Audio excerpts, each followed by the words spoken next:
歡迎嚟到肥肥人嘅 channel 啦！大家知唔知道我今次有咩唔同呢？冇錯，就係我把聲唔同咗啦！我而家把聲又沙啦，又難聽啦。因為我已經成為新人類啦！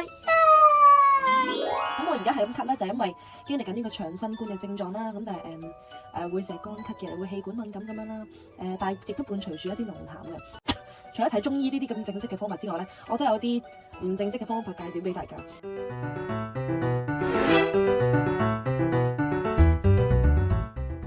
歡迎大家嚟到今次肥肥人嘅節目，就係清痰節目啦。清呢個痰嘅節目。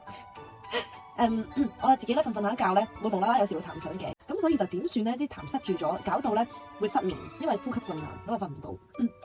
咁所以點樣清濃痰咧？而家係淨係講喺鼻水倒流嗰啲濃痰可以點樣解決啊？我發現咗一個方法，其實都幾核突嘅。咁以下嘅片段咧，可能會造成大家嘅即係會眼冤會不適咧。咁如果大家唔想睇咧，就快啲離開，可以剔走，因為都會幾冇儀態。但係我純粹就係自己即係私心發現咗一個，即係我覺得我自己有效嘅方法可以清走啲痰咯。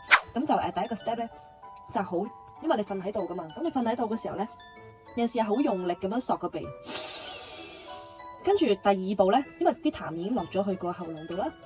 個重點就係因為啲痰一定要喺個氣道嗰度，喺個氣管度。咁所以喺氣管度嘅時候咧，一定唔可以落咗氣道，落咗下邊喎，一定要喺喉嚨嗰度。咁落咗去喉嚨氣管嗰個位置咧，跟住即刻好用力將啲氣索到去喉嚨嘅背面。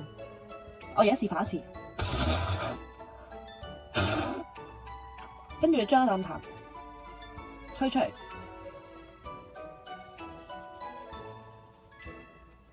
咁就有啖濃痰啦。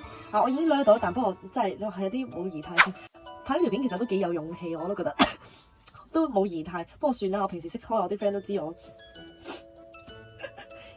銀行唯一的秘密，所以就我係為咗解決大家呢個失眠嘅問題咧。我諗緊，其實我經歷緊嘅問題，大家都會經歷緊嘅，咁所以就好想大家一齊有覺好瞓。跟住呢個方法咧，其實原來喺街邊啲阿叔咧都會咁樣做，但係發現喺屋企咁做咧，即係冇人嘅時候咧，咁樣喺一個冇形象包袱嘅情況下咧，都真係幾有用嘅，可以掠到痰。如果可以幫到大家咧，就實在太好啦。好啦，咁呢個就係我送俾大家嘅新年禮物啦，祝大家新年身體健康，笑口常掠，有覺好瞓，痰掠得勝，呼吸暢順，有覺好瞓。祝大家新年快樂！拜拜你條尾。